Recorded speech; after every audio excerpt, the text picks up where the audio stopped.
நடப்பு சாம்பியன் டிராபியில் ஆப்கானிஸ்தான் அணியிடம் இங்கிலாந்து அணி தோல்வி அடைந்த காரணத்தினால் இங்கிலாந்து முன்னாள் வீரர் ஒருவர் அழுததாக தன்னிடம் தெரிவித்ததாக வாசிம் அக்ரம் கூறியிருக்கிறார். என்ன நடந்தது வாங்க பார்க்கலாம். இங்கிலாந்து ஆப்கானிஸ்தான் அணிகளுக்கு இடையே நடைபெற்ற போட்டியில் ஆப்கானிஸ்தான் அணி 325 ரன்கள் குவித்தது. மெகா இலக்கை நோக்கி விளையாடிய இங்கிலாந்து அணி 8 ரன்கள் வித்தியாசத்தில் இறுதியில் பரிதாபமாக தோல்வியடைந்தது.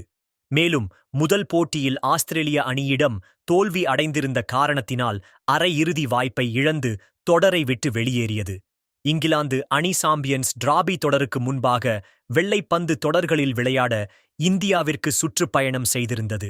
அப்போது இங்கிலாந்து அணி விளையாடிய விதம் குறித்து கடுமையான விமர்சனங்கள் இங்கிலாந்து முன்னாள் வீரர்களிடமிருந்து வந்தது. மைக்கேல் வாகன் மற்றும் கெவின் பீட்டர்சன் போன்றவர்கள் கடுமையான விமர்சனங்களை முன்வைத்திருந்தார்கள். தற்போது இங்கிலாந்து அணி தோல்வி அடைந்திருப்பது இங்கிலாந்து முன்னாள் வீரர்களை மிகவும் சோர்வாக மாற்றிவிட்டது.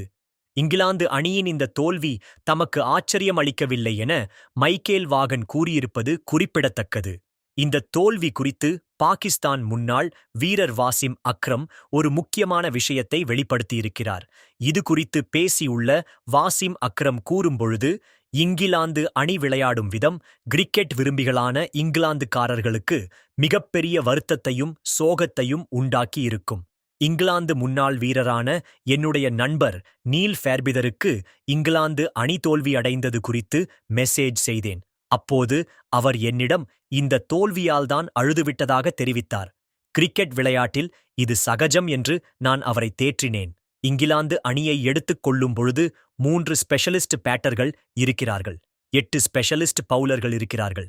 ஆனால் அவர்களுக்கு 5வது வேகப்பந்து வீச்சாளர் இடத்திற்கு ஒரு முழுமையான பந்து வீச்சாளர் இல்லை.